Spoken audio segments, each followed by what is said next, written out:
का गेले 3 महिने ते सांगतायत की देश अडचणीत चाललेला आहे. तुम्ही स्पष्टपणे खरी माहिती लोकांच्या पुढे या ठिकाणी द्या.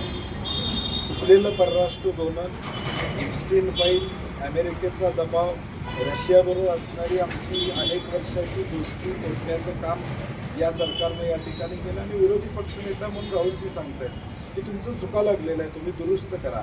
उद्या हा 130 कोटीचा देश अडचणीत येणार आहे, त्यामुळे काय चुकीचं असं मला वाटत नाही. पण देवेंद्र फडणवीस यांनी राहुल गांधींवर टीका करताना पुन्हा एकदा रिजेक्टेड माल अशा पद्धतीचं ठीक आहे, त्यांना काय बोलायचं त्यांना बोलू द्या. कदाचित त्यांना दिल्लीला जायचं असल्यामुळे नॅशनल ते आता बोलायला लागले.